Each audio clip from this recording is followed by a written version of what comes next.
Part 1. Theodora, from brothel woman to the Byzantine throne. Hey guys, welcome back to my channel.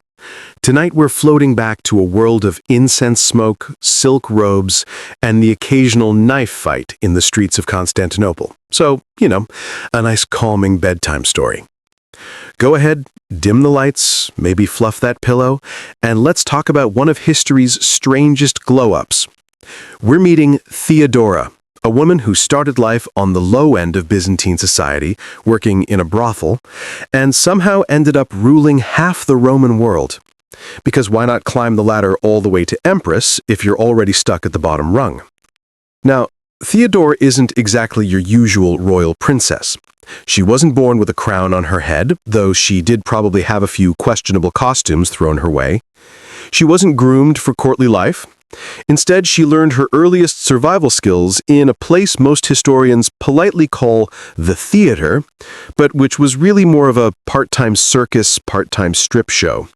It was the kind of entertainment venue where the crowd was a bit rowdy, the jokes a little crude, and the food probably came with a side of food poisoning. Her father was a bear keeper for the Greens, one of the city's two main chariot racing factions. Yes, bear keeper. That was a real job title. If you're picturing a man literally wrangling grumpy circus bears and getting paid in stale bread, you're probably not far off. Unfortunately, Dad died when Theodora was still young, and her mother remarried a man who was, let's just say, not the best stepdad material. The family struggled financially, and so Theodora, along with her sisters, ended up in the so-called entertainment industry, which medieval code was a mix of stage performance and sex work. Not exactly the career path to empress, but hey, we've seen stranger resumes in history. As a performer, Theodora specialized in what polite chroniclers would call provocative acts. Less polite ones described things in very awkward detail, like her playing with geese in ways that were not entirely agricultural. Yes, historians actually wrote that down, which means some monk in a cold monastery had to copy it letter by letter with a straight face. So even in the 6th century, gossip made the history books. Theodora's reputation was scandalous, but she was also clever. She made connections, she knew how to charm, and she knew how to survive. And when she eventually caught the eye of Justinian, a rising star in the imperial bureaucracy, she managed to hold his attention in a way no one expected. He was a devout, awkward man, and she was the kind of person most respectable families warned their sons about. So, of course, he fell head over heels. Because what else do you do when you're a future emperor with questionable judgment? But before we get to Justinian and the palace drama, let's slow down. Because Theodora didn't just go straight from stage to throne in one clean step. Life, especially Byzantine life, was never that simple. We should probably pause to set the scene of Constantinople in her time. Picture a city that's half Roman grandeur, half chaotic street market. Gigantic churches, shiny marble, golden mosaics, and right next to them, alleys full of stray dogs, dice games, and suspicious sausages on sticks. The Hippodrome was the city's beating heart, where thousands gathered to scream themselves hoarse over horse races. Imagine the Super Bowl, except instead of football teams, it was the Blues versus the Greens. And instead of beer ads, you had riots that sometimes escalated into full-scale civil wars. Theodora's childhood in this environment was shaped by instability. After her father's death, her mother tried to secure help from the Greens, her late husband's faction. She brought her little daughters to the Hippodrome and begged the leaders to give her new husband a job. The Greens turned her down, which meant the family was essentially abandoned by the only support network they might have had. This rejection may help explain why Theodora later threw her lot in with the rival Blues, and why she became a little ruthless when dealing with people who underestimated her. Nothing like childhood humiliation to fuel a future empress's political decisions. As a young girl working in the theater, Theodora learned skills that would actually serve her well later at court. Performing, reading a crowd, adjusting her act depending on who was watching, and using wit to win over an audience. When you think about it, Byzantine court politics wasn't all that different from a performance. The costumes were fancier, the stakes were higher, and instead of applause, you hoped not to get assassinated. But theater life was tough, and Theodora's reputation as a prostitute wasn't exactly glamorous. According to Procopius, a historian with a flair for gossip, and possibly some personal grudges, Theodora was extremely popular with audiences for reasons that were not exactly intellectual. He wrote about her with equal parts fascination and disgust, painting her as both irresistible and morally bankrupt, which says a lot more about Procopius's hang-ups than it does about her. But the point is, Theodora became famous, or infamous, in the city long before she had any real power. At some point, she took off on a journey eastward, possibly following a provincial governor as his mistress. The relationship soured, she got stranded in North Africa, and for a while she lived in poverty. This was the rough patch of her story, wandering, desperate, trying to scrape by far from home. But she eventually found her way back to Constantinople, more hardened and more determined. By now she was done being anyone's mistress. She shifted gears, adopted a quieter lifestyle, and even had a daughter. She started attending church, hanging around with more religious groups, and began to cultivate a reputation not as a scandalous actress, but as a reformed, pious woman. In a city obsessed with morality plays, this was a smart career move. And it was at this stage in her life that she met Justinian. Now, Justinian is a character all his own, but for tonight, let's just say he was ambitious, serious, and not particularly smooth in social situations. He wasn't born into the purple robes either. His uncle Justin had risen from being a peasant soldier to becoming emperor. So Justinian already came from a family story of improbable success. Meeting Theodora just added another chapter in the "you won't believe who's running the empire" saga. When Justinian fell for her, it wasn't just a fling. He wanted to marry her, which shocked the elites. Because emperors were supposed to marry noble ladies, preferably with dynastic connections and good reputations. Not women who had performed goose-related stunts in the hippodrome. Imagine rewriting legislation just so you can marry the person your family disapproves of. That's commitment, or stubbornness, or both. Theodora married Justinian around 525, and suddenly this woman who had once begged for coins in a cheap theater was on track to become empress. Even before she officially got the crown, she started wielding influence. Justinian consulted her, trusted her, and treated her as a partner, which was unusual for a Byzantine ruler. Empresses often had symbolic roles, but Theodora became a force in decision-making. She had strong opinions, and she wasn't afraid to speak them. One of the things that stands out about Theodora is how quickly she adapted. She went from a gritty street performer to a silk-draped consort without missing a beat. It's like she had been preparing for it all along. She dressed the part, acted the part, and impressed foreign ambassadors with her intelligence. To the outside world, she reinvented herself completely. But under the surface, you can sense she never forgot where she came from. Because when the empire started to wobble, as it often did, she showed the kind of steel backbone you don't usually see in pampered aristocrats. But that, dear listeners, is a story we'll ease into next time. For now, let's let the image linger. Theodora, once mocked as a shameless performer, now standing in the glittering halls of Constantinople, side by side with the man who would become emperor. She had clawed her way from the lowest rungs of society to the highest, and she wasn't done yet. Let's drift here, with the faint echoes of chariot races outside the palace walls and the golden mosaics glittering under lamplight. Theodora's journey has only just begun. Part 2. Theodora and the Purple Shroud. So when we left off, Theodora had done the impossible, gone from scandalous street performer to wife of Justinian, future emperor of the Byzantine Empire, which is basically like going from reality TV star to first lady. Except in this case, the empire came with slightly more mosaics and a lot more plague. By the year 527, Justinian had officially become emperor, and Theodora was crowned empress right beside him. And this wasn't a decorative title like smile, wave, and produce heirs. Theodora was a co-ruler in every sense. Byzantine sources note that she had her own officials, her own court, and her own projects. She also had Justinian's ear at almost all times, which meant that if you wanted to get something done in Constantinople, you didn't just bribe a senator or flatter the emperor. You also had to win over Theodora. She was the gatekeeper, and unlike many gatekeepers, she actually enjoyed the job. Now, the Byzantines loved their pomp and ceremony, and the coronation of Justinian and Theodora was no exception. Imagine robes so heavy with gold thread you could barely stand upright, crowns that doubled as neck workouts, and acclamations shouted in the hippodrome until everyone went hoarse. The people cheered, though some probably muttered under their breath about Justinian's colorful wife. But Theodora didn't care. She had spent her life being insulted. By now, she wore criticism like another layer of silk. As empress, Theodora quickly became known for her intelligence, her sharp tongue, and her absolute refusal to play the quiet consort. Procopius, that gossip-loving historian, described her as both terrifying and fascinating.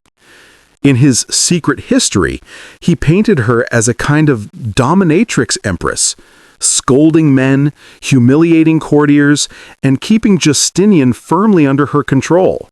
Now, Procopius may have been exaggerating, he clearly had personal issues, but it tells us something about how much influence she really had.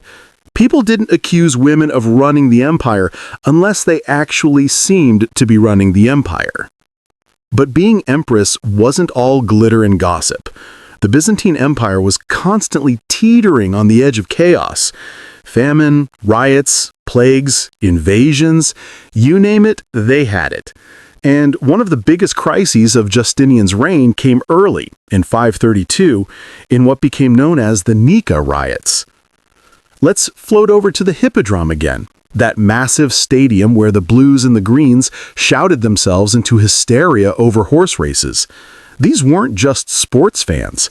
Supporting a faction was basically a political identity, a social club, and sometimes a street gang all in one.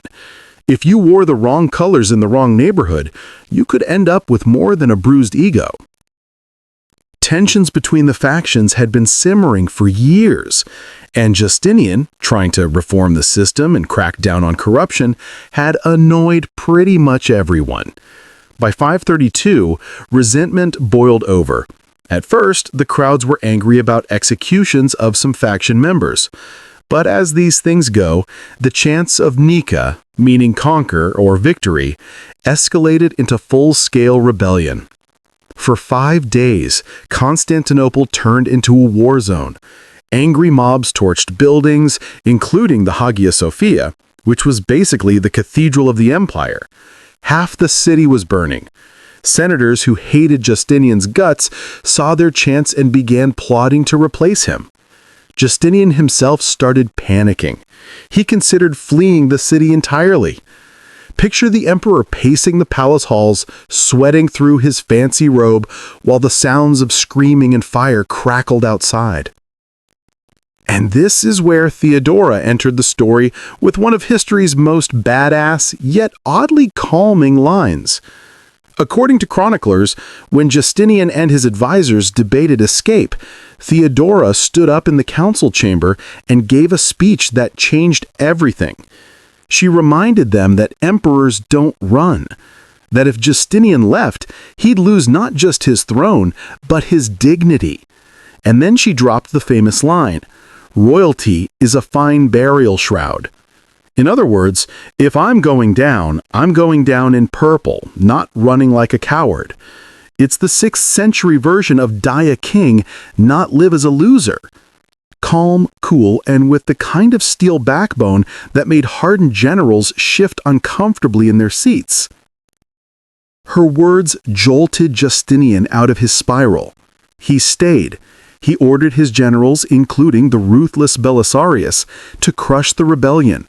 Troops stormed the hippodrome, slaughtered tens of thousands of rioters, and by the end of the week, Constantinople was eerily quiet again.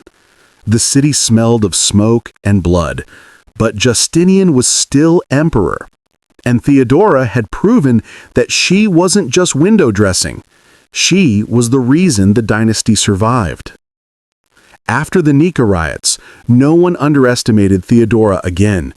She had faced down a civil war with nothing but icy determination and a very good one-liner. And while Justinian got credit for rebuilding the city, constructing the massive new Hagia Sophia, which still dazzles visitors today, insiders knew Theodora was the one who kept the crown glued to his head during the darkest hour. And it wasn't just political crises where she left her mark. Theodora also pushed for reforms that improved the lives of women. Now, let's be clear, this was still the Byzantine Empire, not some modern democracy, but Theodora managed to secure laws that banned forced prostitution, gave women more rights in divorce, and protected them from some of the worst abuses of the system. She even established a safe house for women who wanted to leave sex work, which was basically her saying, "I know exactly how hard this life is, and I'm going to give you a way out." Which, considering where she started, makes perfect sense. Few rulers ever understood the lowest rungs of society as intimately as Theodora did, and she never forgot. But life in Constantinople was never smooth for long. Even as she reigned beside Justinian, enemies whispered, courtiers schemed, and plagues loomed on the horizon. Theodora may have worn jewels and silks, but she was always fighting for legitimacy, for survival, for respect. Still, for tonight, we'll pause here. Let's leave Theodora in her palace chambers after the smoke of the Nika Riots has cleared. Outside, the city is being rebuilt. Inside, she sits beside Justinian, sharper and more powerful than ever. She had faced down fire, mobs, and senators, and emerged as the true backbone of the empire. Let that image drift as you settle deeper into the pillow. Theodora, once a girl begging in the hippodrome, now the woman who saved an empire with a single sentence. Part 3. The Empress in Action. So, Theodora had proven herself in the Nika Riots, not by swinging a sword or leading troops, but with words sharper than either. After that moment, nobody in the palace ever again dismissed her as just Justinian's scandalous wife. She was empress, full stop. And she took to the job with the same attitude she had brought to survival in the theater. Bold, strategic, and not particularly patient with fools. While Justinian busied himself with giant building projects and schemes to reconquer lost Roman lands, Theodora became a force inside the capital. She didn't just decorate the palace halls, she ran them. One of her major focuses was on women, which makes sense given her own rough beginnings. In the Byzantine Empire, women's legal rights were, let's be kind and say, thin.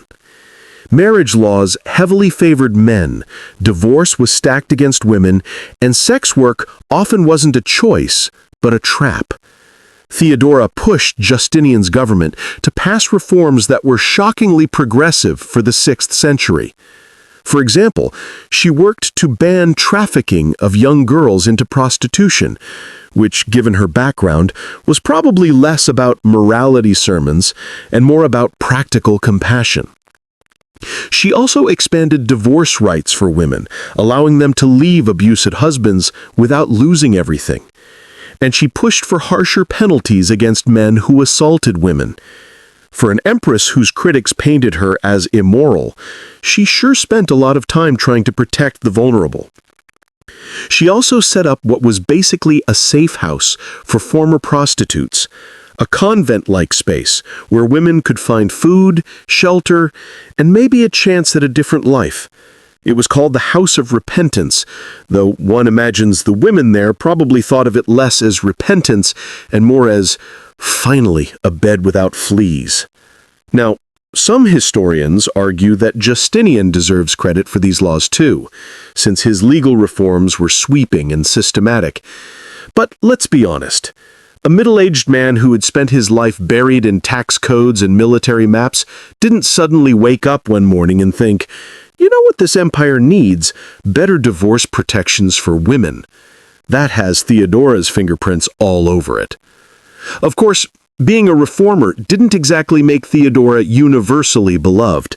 In the Byzantine court, which was already a snake pit of rival factions, Theodora made plenty of enemies. She had sharp elbows, politically speaking, and she wasn't afraid to use them. Procopius, our resident gossipy historian, loved to accuse her of cruelty. In his secret history, he describes her humiliating senators, reducing proud generals to quivering messes, and basically scaring half the empire into submission. Now, how much of that is true is debatable. Procopius had an axe to grind. He worked for Belisarius, Justinian's top general, and Theodora famously didn't get along with Belisarius's wife, Antonina.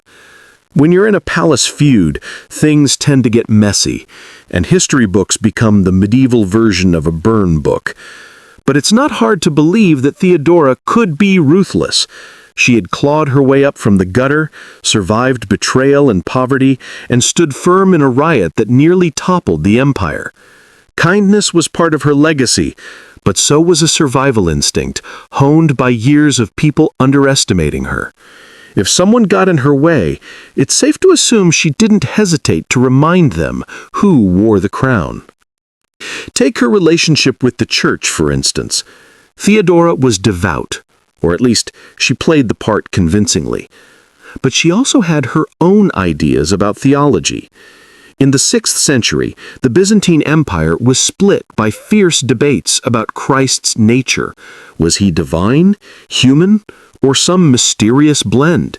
You'd think they were arguing about seating charts at a wedding, given how bitterly people fought over it.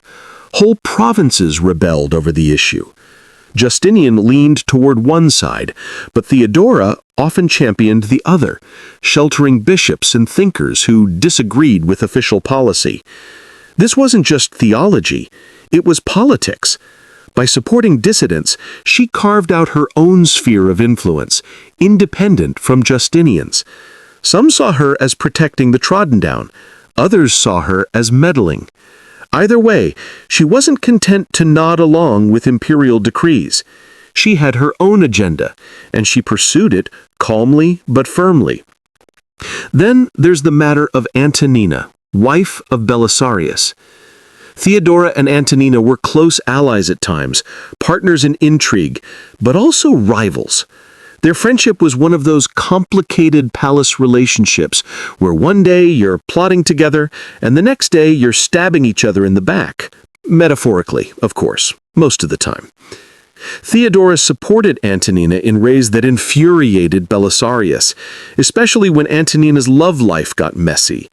At one point, she carried on an affair with her adopted son, because Byzantine family drama always has to come with extra spice. Belisarius was humiliated, but Theodora protected Antonina, reminding everyone who really had the final say at court. If you think modern royal scandals are messy, just imagine explaining that one in a marble palace while trying to keep a straight face. And yet, through all this drama, Theodora remained unshakably central. Justinian adored her, trusted her, and leaned on her judgment. That alone speaks volumes. This was not a man easily swayed, except apparently by the one woman who knew how to match his ambition stride for stride. So here's the image to hold as you drift tonight. Constantinople glittering with gold mosaics, Justinian poring over maps of Italy and Africa, dreaming of reconquest, while Theodora, robed in purple, listens calmly to petitioners, issues orders to her attendants, and makes sure no one forgets who really holds power inside those palace walls. From courtesan to reformer, from scandal to sovereign, she had reshaped her image and the empire in equal measure. And though enemies whispered about her cruelty, her name carried weight in every corner of Byzantium. But her story isn't done yet. Ahead lay plague, political storms, and the shadow of her own mortality. Theodora's reign burned brightly, but not as long as Justinian might have hoped. Part 4. Plague, Politics, and Purple Farewell. By now, Theodora had reigned for more than a decade. She was no longer the scandalous young woman shocking gossip writers. She was the empress who had faced riots, reshaped laws, and stared down half the Senate without blinking. But if the first years of her reign had been about proving herself, the later ones were about holding everything together while the empire itself seemed determined to fall apart. Let's start with the plague, because what's a Byzantine bedtime story without pestilence? Around the year 541, the so-called Plague of Justinian swept into Constantinople. Brought in by trade ships, carried by fleas on rats, and generally determined to ruin everyone's week, the plague hit the empire with terrifying force. At its height, reports claimed thousands were dying every day in the capital. Streets were lined with corpses, officials couldn't keep up with burials, and entire neighborhoods fell silent. And yes, Justinian himself caught it. Imagine the Emperor of Rome, the man who dreamed of restoring the old empire, suddenly laid out in bed, sweating, delirious, and very possibly dying. Not a great look for stability. Here's the interesting part. While Justinian lay sick, Theodora held the empire together. She kept officials working, made sure the palace didn't fall into chaos, and even played referee between the rival factions who thought this might be a good time for regime change. Because, of course, in the middle of a plague, there were still people trying to plot coups. Humans never miss an opportunity. Some sources even claim Theodora essentially ran the empire during Justinian's illness, issuing orders in his name, making executive decisions, and reminding everyone that even if the emperor croaked, she wasn't going anywhere quietly. Religious disputes, naturally, didn't take a break for the plague either. Byzantium in the 6th century, it was like one long, never-ending church argument. Was Christ one nature? Two. Could bishops from Alexandria and Antioch stop glaring at each other for 5 minutes? The answer, apparently, was no. Justinian leaned toward one camp, the more official line of orthodoxy. Theodora, on the other hand, supported the so-called monophysites, a group considered heretical by the mainstream church. She sheltered exiled bishops, funded monasteries sympathetic to their views, and gave them safe space inside the city. Basically, while Justinian was trying to enforce unity, Theodora was quietly saying, or, hear me out, we could just let them stay. This, of course, annoyed Justinian's bishops and courtiers, but Theodora wasn't particularly concerned. She had her own sphere of influence, and she wasn't afraid to use it. For women who had started their lives with little to no power, creating parallel authority structures was almost second nature. The churchmen might fume, but they also knew better than to pick a fight with a woman who had already stared down rioters and plague. But Theodora's story, like every story, eventually curved toward an ending. In the early 540s, her health began to fail. Sources suggest she developed what we'd now call cancer, likely breast cancer, though, of course, 6th century medicine didn't have the vocabulary for it. What mattered was that she grew weaker, though she kept working almost until the end. She died in 548, still relatively young, probably in her late 40s. For someone who had risen so far, it was a short life, but an astonishing one. Justinian was devastated. He never remarried, even though emperors were usually quick to replace a wife with a politically convenient match. For all his ambition and legalistic coldness, he had truly loved her. He had rewritten the laws of the empire for her, trusted her judgment, leaned on her during her darkest hour, and stood beside her for over 20 years. When she died, she was buried in the Church of the Holy Apostles, the grand imperial mausoleum. Her image still looks down from the glittering mosaics of Ravenna, Italy, where she and Justinian are depicted in shimmering robes, holding chalices like eternal rulers of both church and state. Those mosaics are one of the rare places where her face survives, serene and impenetrable, the woman who had lived about 5 different lives in one. And so Theodora's story ends the way few courtesan stories ever did. Not in scandal, not in poverty, but in purple robes, enshrined as one of the most powerful women in Byzantine history. From a bearkeeper's daughter begging in the hippodrome, to scandalous acts in the theater, to the throne of the Roman world, she had navigated every step with a mix of wit, ruthlessness, and sheer determination. Even Procopius, her biggest critic, couldn't erase her legacy. For every insult he wrote, the laws she helped shape, the convent she built, and the mosaics she commissioned stood as permanent reminders. So, tonight, as you drift off, imagine that mosaic in Ravenna. Gold tiles glittering, Justinian stiff as a board in his crown, and Theodora beside him, eyes calm, lips closed, forever unbothered by what anyone whispers. She had outlasted them all. Part 5. Theodora after Theodora. So, Theodora died in 548, leaving Justinian to rule another 17 years without her. And in those years, the empire shifted.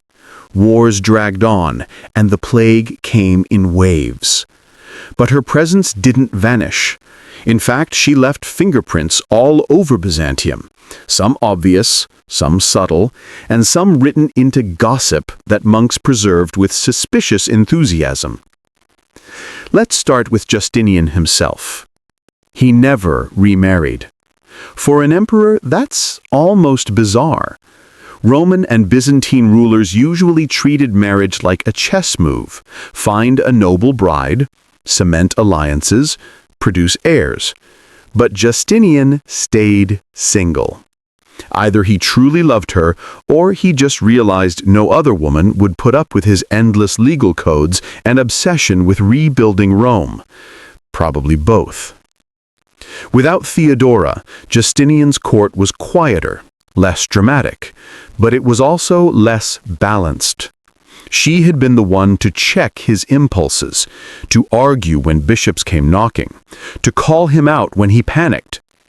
After her death, he still accomplished plenty, finishing the Hagia Sophia, codifying Roman law into the famous Corpus Juris Civilis, but he lacked that steady partner who had stared down mobs in the hippodrome with him. It's fair to wonder if some of his harsher policies later in life might have been softened if she'd still been around. Then there were her reforms. Byzantine law didn't exactly become a feminist paradise overnight. We're still in the 6th century after all. But the changes she pushed for endured. Women had more legal protection in marriage. Sex trafficking was harder to disguise as entertainment. And those convent safe houses offered at least some escape from the brutal cycles of poverty and exploitation. Theodora's influence even lingered in church politics. Monophysite communities, the ones she sheltered, remembered her as a protector.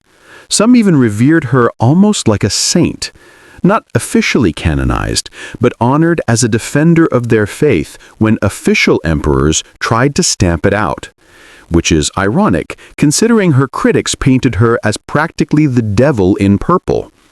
History, as usual, is less about what really happened and more about who's telling the story. And oh, the stories. Procopius's secret history is the most famous. If Theodora's actual life was a rags-to-riches tale, his version reads like a mix of tabloid exposé and angry Yelp review. He described her early career in the most scandalous possible terms, claimed she was insatiable, vindictive, manipulative, and generally terrifying. It's the kind of book where you can almost hear the author muttering, "That woman ruined everything," under his breath as he writes. But here's the thing. If Procopius hated her so much, it probably means she was effective. Nobody bothers writing a 20-chapter smear piece about a woman who's irrelevant. His venom is backhanded proof that she mattered.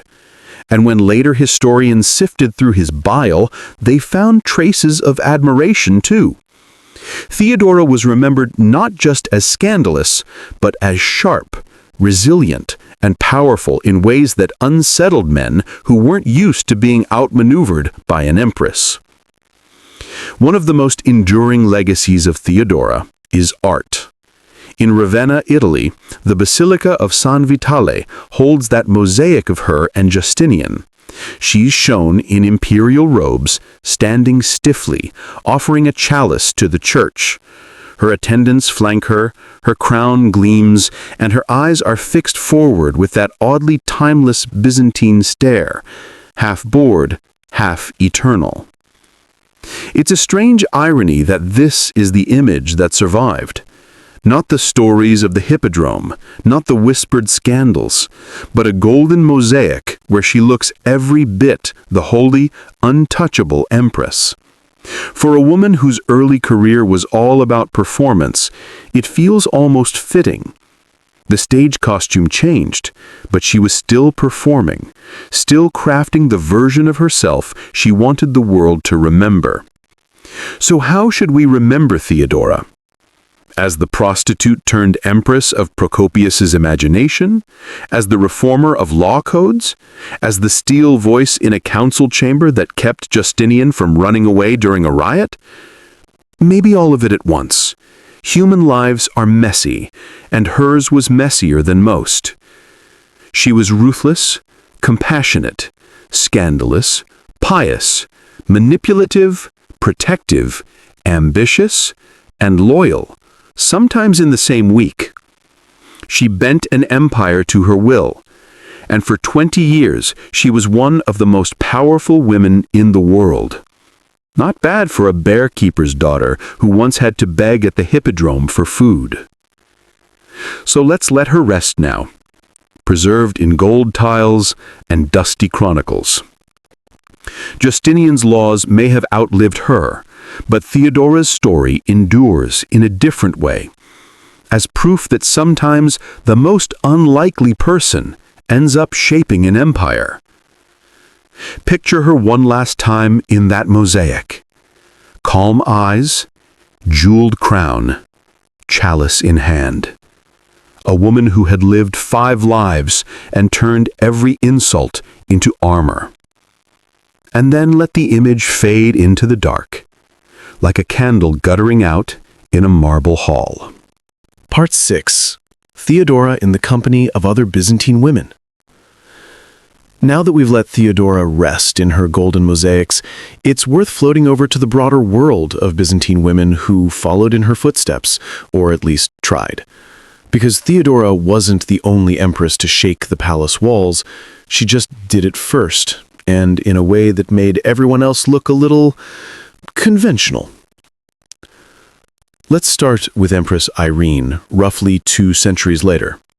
Irene was famous for a couple of things: overthrowing her own son to become sole ruler, and generally being impossibly determined. Imagine Theodora's icy confidence.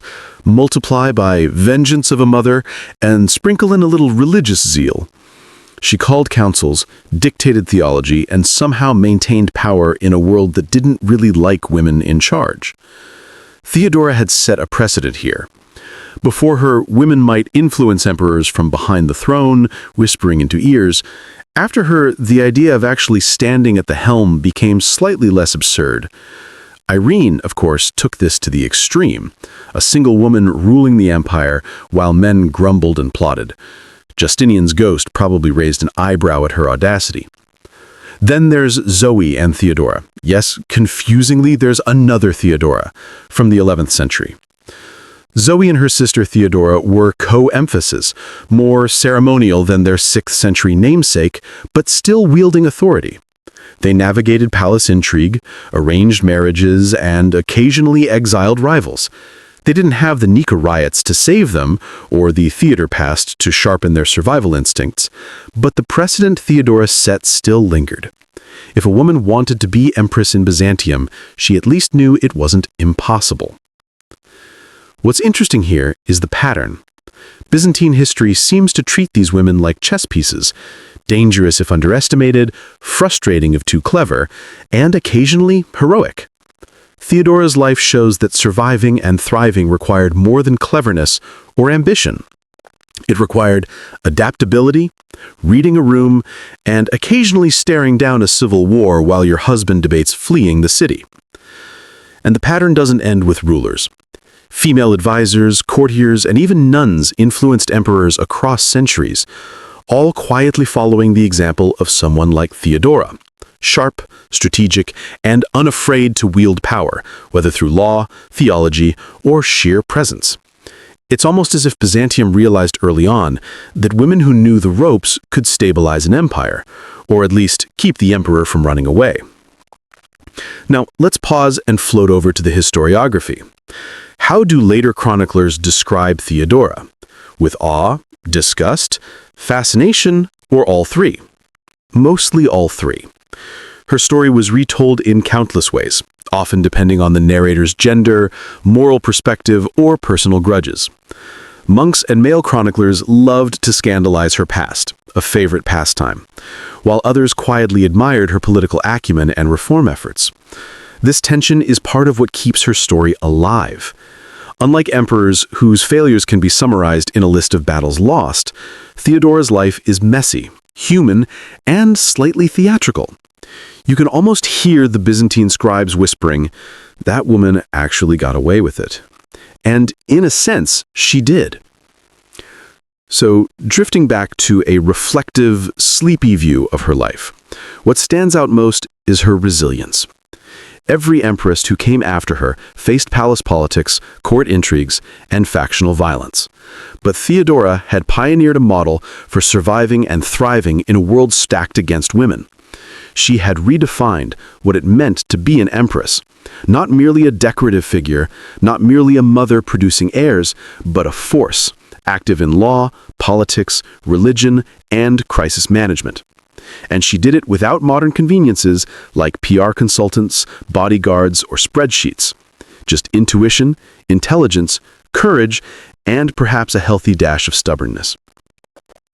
Imagine, as you drift off tonight, the quiet contrast between Theodora and later Byzantine empresses. Some were meek, some ambitious, some cruel, some clever, but almost all owed something, consciously or unconsciously, to her. She showed what it looked like to bend a rigid, male-dominated world to her will, while remaining visible, influential, and effective. That's a legacy that doesn't fade with time. And maybe that's why we remember her so vividly, because she was improbable, unstoppable, and unforgettable. She turned scandal into authority, the hippodrome into a training ground, and her own survival instincts into empire-wide reforms. For a woman who began life as a bearkeeper's daughter and theater performer, that's a story worth lingering on. Part 7. The cultural and political footprints of Theodora. So we've wandered through Theodora's life, her rise from the theater to the throne, her influence over Justinian, her role during the Nika Riots, her legal reforms, and even how she inspired later empresses. But an empire isn't run solely on charisma and clever speeches. It also needs bricks, mosaics, and laws that outlast the plague. And Theodora made sure she left all three. Let's start with architecture. Theodora was a patron of the arts and an initiator of building projects. While Justinian is famous for the Hagia Sophia, that enormous glittering cathedral that still makes tourists squint in awe, Theodora sponsored smaller but significant projects. Churches, monasteries, and convents often bore her influence, both in design and in purpose. Some were specifically aimed at helping women. Shelters for former prostitutes, safe houses for widows, and spaces for religious communities. She knew how to combine piety with practicality. Her sponsorship wasn't just functional, it was also highly visible. Byzantines were very conscious of public display, and mosaics in churches acted like medieval PR campaigns. In Ravenna, Italy, the Basilica of San Vitale has that famous mosaic of Theodora, dressed in imperial purple, holding a chalice flanked by attendants. Her face is calm, confident, and utterly composed.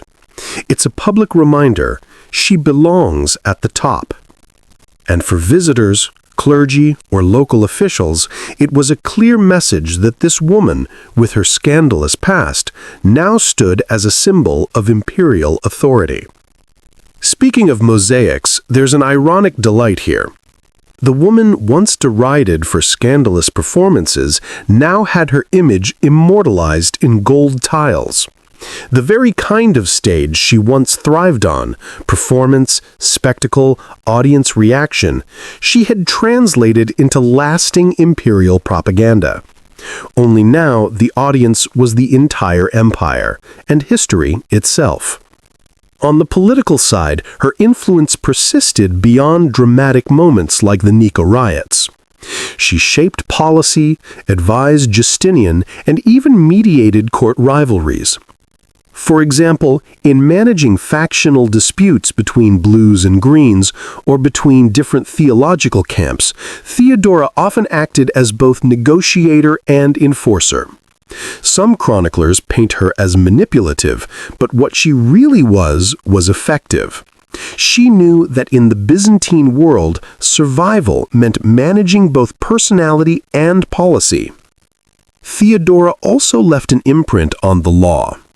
The legal reforms she championed didn't just protect women from abuse and improve divorce rights, they also reshaped social norms in subtle ways.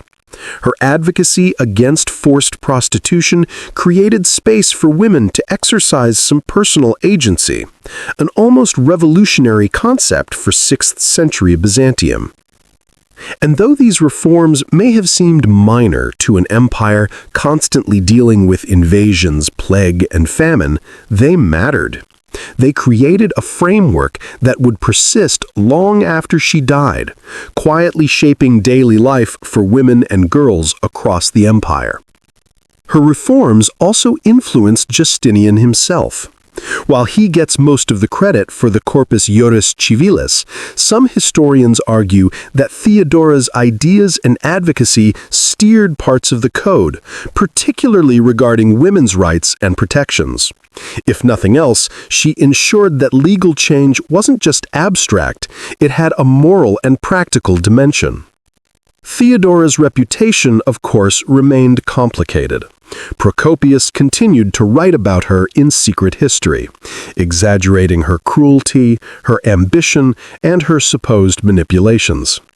Later historians often repeated these stories, sometimes as warnings against powerful women, sometimes with genuine fascination. But beneath the scandalized gossip, there's a pattern where there is smoke in the chronicles, there is usually a fire of real influence. Theodora made herself impossible to ignore. Even in popular culture, or what passes for it in the Middle Ages, her life became a reference point. She symbolized the improbable rise of a woman who refused to be sidelined.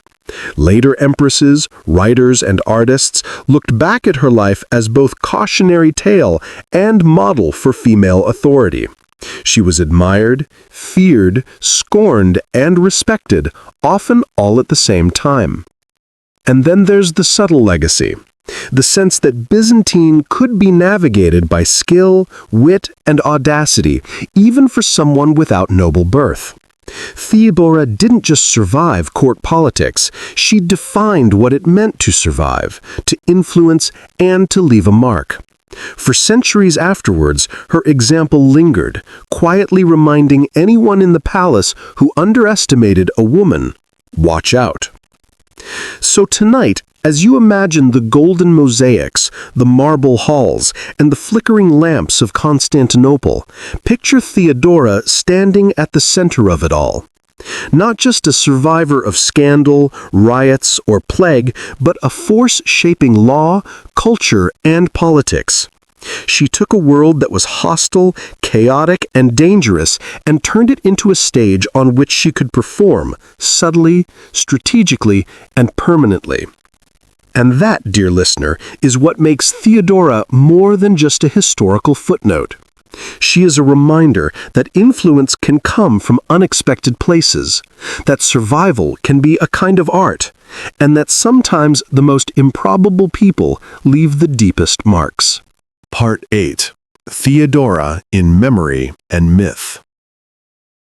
So Theodora died in 548, leaving an empire still very much alive and still very much her stage. But what happens when the person who shaped politics, law, and even art leaves the scene? History, of course, begins to gossip. Byzantine chroniclers had mixed feelings. Some, like Procopius, wrote what we'd call tabloid history 101. He exaggerated her scandalous youth, her supposed manipulations, and her political ruthlessness. According to him, she was audacious, vengeful, and morally suspect. Basically, the ultimate nightmare for a conservative monk. But he also admitted, between the sneers, that she was incredibly effective. One has to admire the subtle, backhanded praise. She ruined everything, but good job. Other chroniclers softened the story. Later Byzantine historians tended to focus on her contributions to law and her support of the church, highlighting her as a devout and strategic empress. They downplayed her theater days, not because they weren't real, but because emphasizing scandal didn't fit the image of moral authority they wanted to project. In a way, Theodora became a two-faced legend, the scheming courtesan and the saintly protector, often at the same time. Literature and popular stories treated her like a symbol. In some tales, she embodies cunning female power, the woman who can bend emperors, generals, and clergy to her will. In others, she is a moral lesson, someone who rose through vice to the heights of authority, demonstrating the dangers of ambition and charm. Either way, she was unforgettable. Even the art, those glittering mosaics in Ravenna, contributed to the myth. A golden backdrop, perfectly symmetrical composition, calm expression. It communicates authority and permanence. Look at her chalice in the mosaic. It's subtle, almost ceremonial, but it says, I am central, I am indispensable, I decide who is worthy of favor. It's propaganda, yes, but also performance. And performance was always Theodora's medium, from the stage to the throne to memory itself. Her legacy in historiography also shaped how later generations understood female power in Byzantium. Empresses like Irene, Zoe, and Anna Porphyrogenita all inherited the possibility of active authority because Theodora had made it conceivable. She demonstrated that a woman could participate openly in governance, not just behind the curtain. And while the chroniclers' judgments ranged from admiration to outrage, they all treated her as significant, which, historically speaking, is the real compliment. If people still write about you centuries later, you did something right. There's also the irony. Theodora, who began life on the margins, ended up defining the center of imperial authority. Her early experiences with poverty, performance, and marginalization shaped the ruler she became. She understood power from the bottom up, which allowed her to navigate the palace in ways that others, born into privilege, could not. And this dual perspective, insider and outsider, is what makes her story resonate so strongly, even for us, sitting in our modern chairs, imagining Byzantine mosaics in the soft glow of candlelight. By the time the medieval West began to learn about Byzantium, Theodora's image had become almost legendary. Travelers' tales, crusader accounts, and later histories remembered her as exotic, brilliant, and dangerous, sometimes all at once. She was a cautionary tale and an inspirational figure. Depending on the storyteller, she could be either a seductress who manipulated emperors or a wise empress who saved the empire from itself. Perhaps she was both, which makes her human, and human stories are always messier and more interesting than simple heroism. And that's the quiet miracle of her life. She was scandalous and pious, cruel and compassionate, ambitious and deeply protective. History remembered all of it, in layers, like the gold tesserae of a mosaic, each reflecting a different light depending on the viewer's perspective. As we drift towards sleep, imagine Theodora's shadow stretching across centuries. The young woman in the hippodrome, the empress in purple, the reformer, the protector, the rumor in Monk's scripts, the mosaic in Ravenna. All of them are facets of the same remarkable life.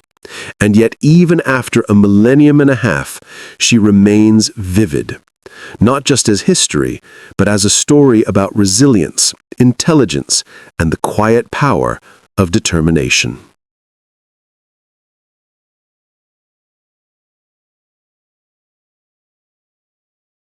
Part 9. Theodora and the Empire around her.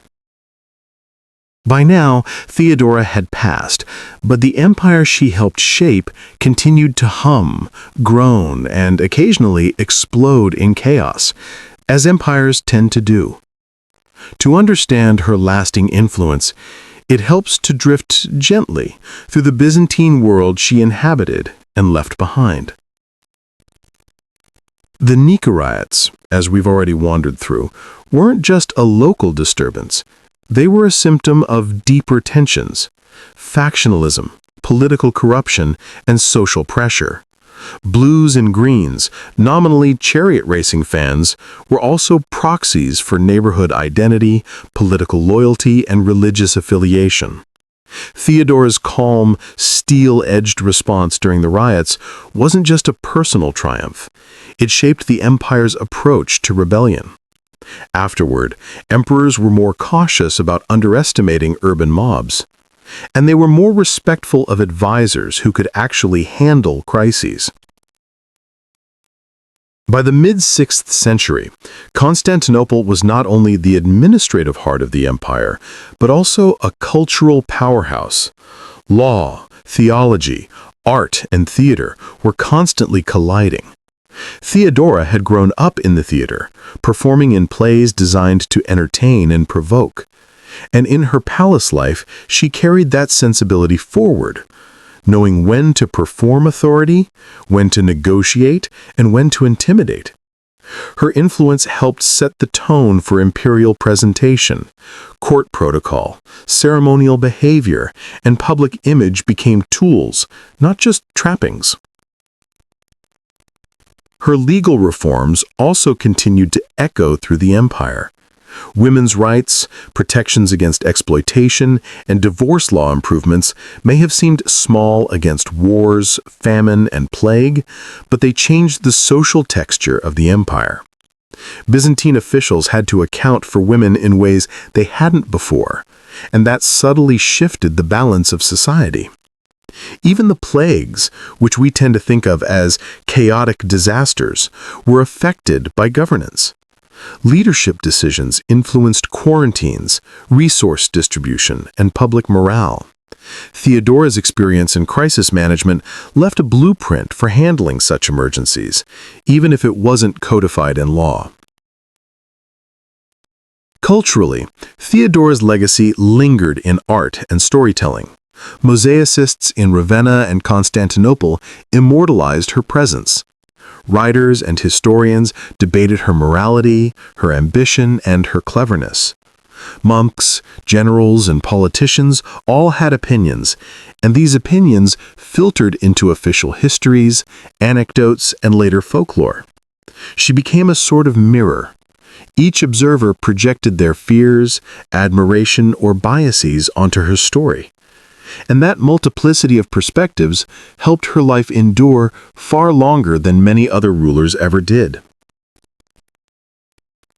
Even beyond the empire, Theodora influenced perceptions of female authority. Later empresses, advisors, and courtiers were compared implicitly or explicitly to her. She had established a precedent. A woman could not only participate in governance, but actually shape it. And for centuries, chroniclers and political thinkers returned to her example when discussing women's potential, limitations, and influence. So, drifting back to a gentle reflection, Theodora's story isn't just about one woman's rise from a humble background to imperial prominence. It's about how a life, lived with intelligence, courage, and strategy, can ripple through politics, culture, law, and memory. She influenced not only her contemporaries, but also the generations who followed, shaping perceptions of female power, the function of the court, and the very art of governance. And as you settle deeper into the pillow tonight, picture Constantinople after the Nika Riots. Streets slowly rebuilding, chariots returning to the hippodrome, mosaics glittering in the sunlight, and a young empire learning how to survive, with Theodora's influence quietly guiding it, even in her absence. Part 10. The End of Theodora. The Beginning of a Legend. After Theodora died in 548, Justinian continued to rule. He was no longer the young emperor with a formidable partner whispering in his ear. He was a widower, surrounded by advisors, generals, and bureaucrats, all of whom were now painfully aware that the woman who had held the empire together was gone. Justinian's grief was reportedly profound. He never remarried, which was unusual for emperors. Some speculate it was love. Others, more cynically, suggest he realized that no one could match Theodora's combination of political acumen, survival instincts, and sheer personality. Either way, her absence left a palpable void at court. Palace intrigue continued, but the balance she had maintained for decades was gone. And then there's the legend of the Purple Shroud. Sources suggest that Justinian may have kept a representation of Theodora, whether a portrait, a mosaic, or ceremonial objects, prominently displayed in the palace. Some say he wore purple robes longer than customary as a subtle tribute. Others claim officials whispered that her influence lingered in policy decisions and court etiquette long after she had passed.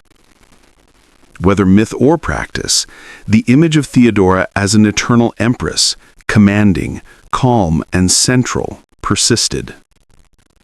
Her legacy continued to shape Byzantium. Female authority, court protocol, legal reforms, and artistic representation all bore her mark. Later empresses, from Irene to Zoe, inherited a path that Theodora had helped carve. The possibility of wielding real power in a male-dominated world. And while history often focuses on emperors and generals, Theodora reminds us that one person, even someone born far from privilege, can redirect the course of an empire. Culturally, her life became a symbol. Artists and historians debated her morality.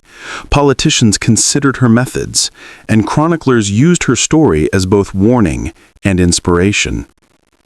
The golden mosaics, with her serene face, remained a constant reminder that she had lived fully, acted decisively, and shaped history in ways that gossip could never erase. Even today, when we glance at the Basilica of San Vitale in Ravenna, we see her, chalice in hand, crown glittering, robes gleaming. She looks calm, almost bored, but utterly present. The empress who turned scandal into authority, survival into law, and performance into empire. Her life remains a quiet testament to resilience, intelligence, and the complex interplay between personality and power. So tonight, as you drift into sleep, imagine Theodora one last time, not just as the courtesan who rose to the throne, not just as the reformer, not just as the woman who tamed an emperor, but as all of these at once. A life lived fully, boldly, and memorably, leaving ripples through history that persist in mosaics, chronicles, and subtle laws.